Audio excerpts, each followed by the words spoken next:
तो गाइस आज हम बात करेंगे लुकिज्म के चैप्टर नंबर 537 के बारे में। और आपको बता दूं इससे पीछे के लुकिज्म के 2 चैप्टर्स मेरे main channel sky of light में अपलोडेड हैं, क्योंकि अब तक इस वाले चैनल पे कुछ दिक्कतें चल रही थी। इस वजह से मैं इस चैनल पे उन वीडियोस को अपलोड नहीं कर पाया था। तो गाइस आज की वीडियो की शुरुआत वहीं से होती है जहाँ पे पिछला चैप्टर खत्म हुआ था, यानी कि जिस वक्त जेम्स ली डैनियल को बता रहा था कॉल पे कि जिनरैंग गैंग के बंदे कोई मामूली बंदे नहीं है, वो लोग फर्स्ट जनरेशन के किंग्स के लेवल के बंदे हैं या फिर उनसे भी ऊपर के बंदे। लेकिन क्योंकि डैनियल का फोन उसके हाथ से छूट चुका होता है, इसलिए आज की वीडियो की शुरुआत में वो फोन जमीन से उठाता है शैंग बेक। शैंग बेक यानी कि ये नुकीले दांतों वाला बंदा कॉल पे जेम्स को कहता है, जेम्स ली काफी समय बाद बात हो रही है, कैसा है तू? जेम्स भी एक स्माइल के साथ कहता है, सही कहा शैंग बेक, काफी समय बाद बात हो रही है। वहाँ पे सब कुछ बढ़िया तो चल रहा है ना? बिल्कुल, यहाँ पे सब कुछ बहुत ही बढ़िया चल रहा है। बहुत अच्छे, ये सुन के काफी अच्छा लगा। जेम्स, क्या इन बच्चों को तूने यहाँ पे भेजा है? तुझे नहीं लगता कि तुझे इन्हें यहाँ पे अकेला नहीं भेजना चाहिए था? तुझे खुद भी इन बच्चों के साथ यहाँ पे आना चाहिए था। शैंग बेक,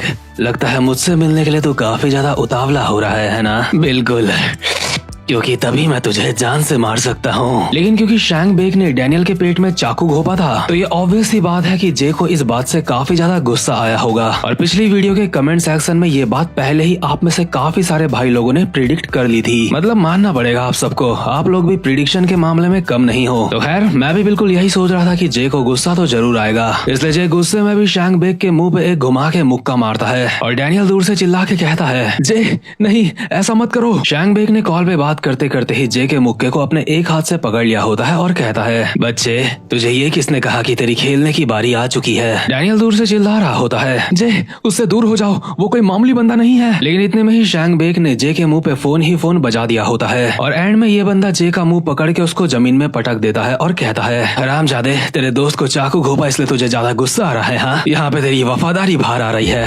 क्यों, सही कहा ना? जे अभी इतने ही हमलों में अनकॉन्शियस हो चुका होता है और शैंग बेक उसके सर पे अपना पैर रख के डैनियल को कहता है, अरे ब्रो माफ करियो, तेरा फोन टूट गया। और ऑब्वियसली डैनियल इन सारी चीजों को देख के काफी ज्यादा गुस्से में होगा, इसलिए डैनियल अभी पूरी तरीके से शांत हो चुका होता है और शैंग बेक उसको देख के कहता है, अरे ये सब कुछ देख के तू ज्यादा भी मत डर जाइयो, मैं तुझे जान से नहीं मारूंगा क्योंकि तू अलाइड का मेंबर है। इसके बाद सीन शिफ्ट होता है और हम आते हैं हडसन और जैक ली वाले सीन पे, जहाँ पे बुशान के एरिया नंबर 1 के हेड्स इन दोनों से हार चुके होते हैं और अभी यहाँ पे जिनरैंग गैंग के 2 बंदे आ चुके होते हैं। इनमें से एक गोल्डन पंच वाला बंदा होता है और दूसरा सिल्वर पंच वाला बंदा, इसलिए मैं इनको यही कह के बुलाऊंगा। तो खैर ये फर्स्ट जनरेशन सर्कल के बंदे यहाँ पे आ चुके होते हैं। इनमें से गोल्डन पंच वाला बंदा शिन आरिम के सर पे हाथ रखता है और कहता है, आरिम शिन, कोई बात नहीं अगर तुम हार गए हो। वैसे भी जब एक इंसान अपनी सारी की सारी उम्मीदें खो देता है तभी वो खुद को ग्रो कर पाता है। लेकिन तुम चिंता मत करो, यहाँ पे पूरा का पूरा हिसाब होगा। इसके बाद ये बंदा हडसन को कहता है, ए, आखिर तुम इन बच्चों के साथ ऐसा कैसे कर सकते हो? क्या तुम्हारे लिए बिजनेस के नियमों को तोड़ना काफी नहीं था जो अब तुमने ये कर दिया? अगर तुम इन बच्चों के साथ ऐसा करोगे तो बिजनेस को चला के पैसा कौन कमाएगा हमारे लिए? हडसन कहता है, तू तो ऐसे ज्ञान दे रहा है जैसे हमारी फाइट के बीच में आना तेरे लिए सही होगा। तुमने सही कहा, फाइट के बीच में आना बिल्कुल भी सही नहीं है, लेकिन अब बात हमारी इज्जत के ऊपर आ चुकी है। अगर मैं फाइट के बीच में नहीं आऊंगा और तुम लोगों को सबक नहीं सिखाऊंगा तो मैं अपना मुंह लोगों को कैसे दिखाऊंगा? इसी के साथ हडसन बहुत ही तेजी से इसके मुंह पे एक मुक्का मारता है और कहता है, ऐसी बात है तो मैं तेरा भी कुत्ता बना दूंगा। बट इससे पहले कि हडसन का मुक्का इस बंदे के मुंह पे पड़ता, ये बंदा बहुत ही खतरनाक स्पीड के साथ हडसन के मुंह पे एक मुक्का मारता है, जिससे हडसन पीछे हो जाता है। और ऑब्वियसली ये मुक्का हडसन के काफी खतरनाक पड़ा होता है और ये गोल्डन पंच वाला बंदा कहता है, तू सच में काफी ज्यादा बेसब्र है, तेरे मुक्के बहुत बेकार हैं। तुझे क्या लगा था इतना मुझे चोट पहुंचाने के लिए काफी होगा? इस बंदे का मुक्का इतना ज्यादा फास्ट होता है कि हडसन को इस बंदे का मुक्का आता हुआ दिखा भी नहीं था। बट हडसन खुद को संभालते हुए एक और मुक्का मारता है इस बंदे के मुंह पे और कहता है, तुझसे जीतने के लिए सिर्फ मुझे एक मुक्के की जरूरत है। लेकिन उल्टा ये बंदा हडसन के मुंह पे एक मुक्का मार देता है और कहता है, ऐसी बात है तो मैं तुझे खुद को मुक्का मारने ही नहीं दूंगा। जैक चिल्ला के कहता है, हडसन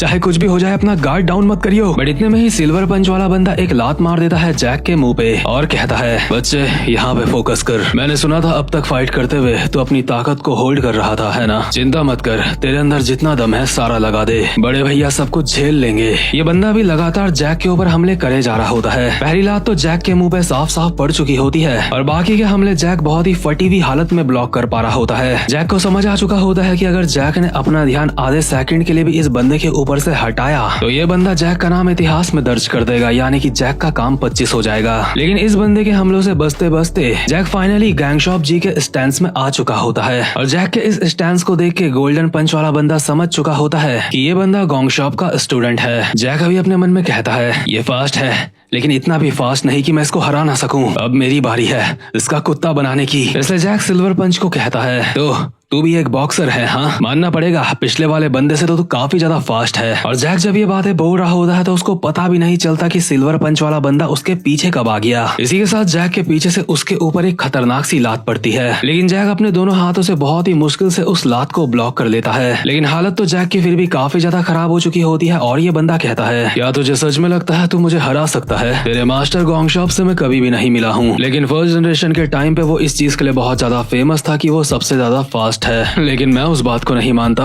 क्योंकि वो मुझसे कभी मिला ही नहीं था। और गाइस यहाँ पे आपको कंफर्म कर दूं कि सिल्वर बाल वाला ये नहीं बोल रहा है कि गॉन्गशॉप फर्स्ट जनरेशन में सबसे ज्यादा फास्ट था। ये बंदा बोल रहा है कि गॉन्गशॉप फर्स्ट जनरेशन में काफी ज्यादा फास्ट था। ऐसा फर्स्ट जनरेशन में सुनने को मिलता था। इसके अगले सीन में हम देखते हैं एली जैंग की भी फर्स्ट जनरेशन के एक बहुत ही खतरनाक बंदे से फाइट चल रही होती है। एली लगातार इस बंदे के ऊपर अपने पंजों से हमले करे जा रहा होता है और ये बंदा लगातार उन हमलों से बचते हुए एली को कहता है कमाल है, आखिर तुझे फाइट करना किसने सिखाया? मानना पड़ेगा तुझे फाइट करने का एक्सपीरियंस तो है। मैं समझ चुका हूँ इससे पहले तूने मेरे बंदे को कैसे हराया था। तू बहुत ज्यादा फास्ट है, तू बहुत ज्यादा शार्प है, तेरी टेक्निक काफी ज्यादा इम्प्रेसिव है, इसलिए मैं एक सेकंड के लिए भी अपना गार्ड डाउन नहीं कर सकता, लेकिन फिर भी तू मेरे सामने बच्चा है। ये बंदा भी एली के काफी सारे हमलों से बच चुका होता है। इसके बाद एली अचानक से इसके पीछे आके इसके ऊपर अपने पंजे से खतरनाक सा हमला करने वाला होता है, बट ये बंदा बहुत ही स्पीड के साथ उल्टा एली के ही ऊपर हमला कर देता है, जिससे एली सीधा दीवार में जाके टकराता है। अभी दीवार की ईंटें इधर उधर बिखर चुकी होती हैं और इसके सिर्फ एक ही हमले से एली के शरीर पे काफी सारे कट्स लग चुके होते हैं। और ये बंदा एली को कहता है मुझे ये बात समझ आ चुकी है कि तू ताकतवर है, लेकिन तू मेरा सामना अब भी नहीं कर सकता, क्योंकि मेरा सामना करने के लिए अभी तू काफी ज्यादा छोटा है, क्योंकि मैं फर्स्ट जनरेशन का वो इंसान हूँ जिसने फर्स्ट जनरेशन के खून खराबे को सरवाइव करा है। वो एक ऐसी जनरेशन थी जहाँ पे तुम बस मारोगे या फिर मरोगे, और वहाँ पे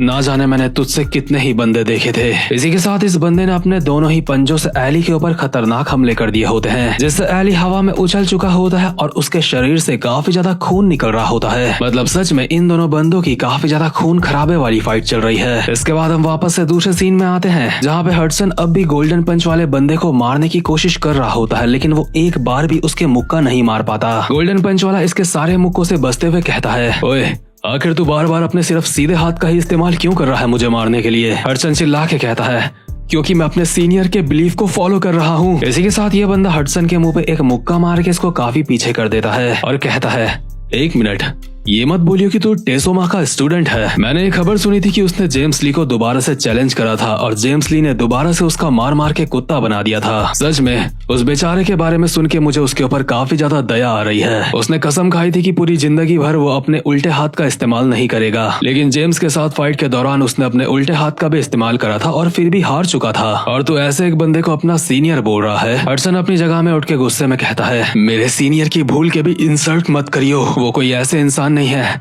जिनके बारे में तुझ जैसा इंसान कुछ फालतू बोल सके। अरे यार क्या बकवास कर रहा है। अच्छा तो फिर तू ही बता, क्या जो मैंने बोला कुछ उसमें गलत है? उसने तुझे अपना स्टूडेंट बनाया, तुझे सिखाया कि तुझे सिर्फ अपना सीधा हाथ ही इस्तेमाल करना है, लेकिन खुद वो जेम्स ली से किसी भी कीमत में जीतना चाहता था, इसलिए उसने अपने उल्टे हाथ का भी इस्तेमाल करा। क्या इसी तरीके का इंसान है टेसोमा? क्योंकि अगर उसकी जगह मैं होता मैं तो शर्म के मारे मर ही जाता। शिनारिम भी जमीन में बड़ा बड़ा बोल रहा होता है गधा कहीं का, टेसोमा एक नंबर का गधा है। ये बातें सुन के हडसन को और ज्यादा गुस्सा आ चुका होता है और वो गोल्डन पंच वाले बंदे के मुंह पे एक मुक्का मारता है, लेकिन उससे भी पहले गोल्डन पंच वाला बंदा हडसन के ऊपर 5-10 जैब अटैक मार देता है, जिससे हडसन की हालत बहुत ही गंदी तरीके से खराब हो चुकी होती है। हडसन को भी रिएक्ट करने का भी मौका नहीं मिल पा रहा होता है और ये बंदा उसे मारते मारते कहता है बच्चे रोना धोना बंद कर और ये बता कि तेरा यकीन क्या है। तुझे सिर्फ अपने सीधे हाथ का इस्तेमाल करना बहुत अच्छा लगता है ना? तो मैं तुझे दिखाता हूँ अपने सीधे हाथ का इस्तेमाल सच में कैसे करा जाता है। और ये बंदा अपने राइट हैंड से हडसन के मुंह पे घुमा के एक मुक्का मारता है, जिससे हडसन सीधा दीवार में जाके टकराता है और अनकॉन्शियस हो चुका होता है। इसके बाद गोल्डन पंच वाला बंदा कहता है टेसोमा हमेशा गलत था, वो कोई मर्द नहीं है, वो बंदा सिर्फ एक कायर है। अभी जैक हडसन को देख के चिल्ला रहा होता है, बट इतने में ही सिल्वर पंच वाला बंदा उछल के उसके बगल से आता है और घुमा के एक लात मारता है जैक के, जिस वजह से जैक उड़ता हुआ काफी ज्यादा दूर जा रहा होता है और अपने मन में कहता है, हडसन हार चुका है, अब मैं यहाँ पे सिर्फ अकेला बचा हूँ, क्या मैं इन दोनों को हरा पाऊंगा? लेकिन इतने में ही हम देखते हैं इस जगह पे एक और बंदे के कदम पड़ चुके होते हैं, लेकिन उसका अभी हमें फेस नहीं दिखाया जाता। और दूसरे सीन में शैंग बेग डैनियल को कहता है, एलाइड, तुमने बुशान को कुछ काफी कम समझ लिया था, इसके कोई भी चांस नहीं है कि सेकंड जनरेशन के बंदे हमें हरा सकें। तुम लोग बिना कुछ सोचे समझे, बिना किसी डर के यहाँ पे चले आए। डैनियल कहता है, क्या तुझे सच में ऐसा लगता है कि हमने ऐसा करा? तुझे बता दूं, सिर्फ हम ही लोग बुशान नहीं आए हैं। शैंग बेग कहता है, क्या कहा तूने? इसके बाद हम दोबारा से हडसन वाले सीन में आते हैं, जहाँ पे हडसन अभी अनकॉन्शियस हो चुका होता है और पिछले सीन में जो बंदा यहाँ पे आया था वो था टेसो माँ। टेसो यहाँ पे आके हडसन के सर पे हाथ रखता है और कहता है, हडसन, तुमने अच्छा काम किया, शुक्रिया मेरे नाम के लिए फाइट करने के लिए। इतने में यहाँ पे एक और बंदा आ जाता है और कहता है, ओह माय, लगता है हम लोग ज्यादा लेट नहीं हैं। शुक्र है डैनियल पार्क का, जिसकी वजह से हम यहाँ पे इतनी जल्दी आ पाए। काफी समय हो चुका है जब से हम जंग के मैदान में नहीं उतरे थे।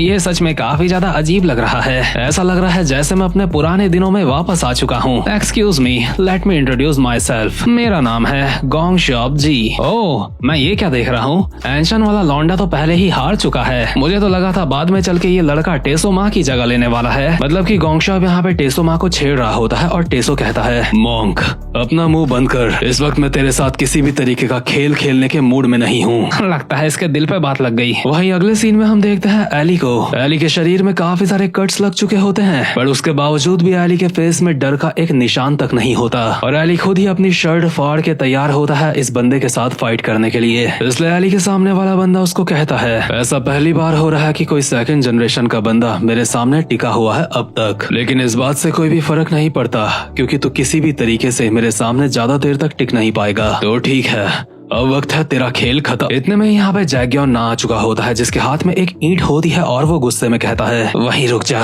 सबसे पहले मुझे ये बताओ, ये ईंट मेरी कार के ऊपर किसने फेंकी? मैंने साफ साफ सुना था कि इस तरफ फाइट चल रही थी और ईंटें गिरने की मुझे आवाज भी आई थी। मुझे घंटा फर्क नहीं पड़ता कि तुम लोग यहाँ पे लड़ो या फिर मरो, लेकिन तुम लोगों को मेरी कार नहीं तोड़नी चाहिए थी। अब मैं ये सब और ज्यादा बर्दाश्त नहीं कर सकता। जिस किसी हरामजादे ने मेरे कार पे ये ईंट मारी थी, खुद ब खुद मेरे सामने चल के आओ। और इसके अगले सीन में शैंग बेग डैनियल को कहता है, कमाल है, ये काफी ज्यादा कमाल की बात है कि तुम हमारे खिलाफ फर्स्ट जनरेशन के बंदे यहाँ पे लेके आए हो। तूने मुझे बताया कि यहाँ पे फर्स्ट जनरेशन से हमसे फाइट करने के लिए कौन कौन आया है, लेकिन यहाँ पे तुझे बचाने के लिए कौन आने वाला है? तुझे कुछ ऐसा बताता हूँ जिससे तेरी उम्मीदें टूट जाएंगी। अगर तू सच में मुझे हराने की सोच रहा है तो तुझे यहाँ पे कम से कम जिचैंग क्वैक को तो लेके आना चाहिए था, तब जाके कोई उम्मीद बनती की तो शायद मुझे हरा सकता था। लेकिन इस बंदे ने जे की जो हालत करी है, वो हालत देख के डैनियल काफी गुस्से में होता है और कहता है, यहाँ पे कोई नहीं आ रहा है, अगर कोई आता भी तो मैं उसको आने से मना कर देता, और अगर फिर भी कोई आ जाता तो मैं उसको कहता कि पीछे खड़ा होके बस देखता रहे, क्योंकि शैंग बेग, तुझे मैं अपने हाथों से मारूंगा। और इसी के साथ ये वाला चैप्टर यहीं पे खत्म होता है। लेकिन गाइस, अब कुछ थोड़े से अपने ओपिनियन देता हूँ इस चैप्टर के बारे में। देखो, शैंग बेग ने डैनियल को कहा कि तुझे कम से कम यहाँ पे जिचैंग क्वैक को लेके आना चाहिए था अगर तू मुझे हराना चाहता है। और जिचैंग क्वैक एक काफी ज्यादा पावरफुल किंग माना जाता था, और अगर मैं उस हिसाब से बात करूँ तो शैंग बेग भी कहीं न कहीं जिचैंग क्वैक के लेवल का है या फिर उससे थोड़ा ऊपर है। लेकिन लिटिल डैनियल की फाइट एक बार जिचैंग के साथ हुई थी और उसने जिचैंग को काफी अच्छी टक्कर दी थी, और इस वक्त डैनियल अभी अपनी बिग बॉडी में है और पहले से काफी बेहतर हो चुका है। इसका मतलब अभी हम कम से कम भी मान के चले तो डैनियल जिचैंग के लेवल पे तो आ ही चुका है, इससे नीचे तो वो नहीं होगा। वैसे मुझे लगता है कि डैनियल जिचैंग के लेवल से ऊपर जा चुका है, इसलिए आगे बढ़िया फाइट देखने को मिलने वाली है हमें इन दोनों बंदों की। तो गाइस, वीडियो को लाइक और चैनल को सब्सक्राइब जरूर से कर लेना अगर आप इसी तरीके से वीडियोस देखना चाहते हो मेरे चैनल पे। अब मैं मिलता हूँ आपको अपनी नेक्स्ट वीडियो में, तब तक के लिए गुड बाय।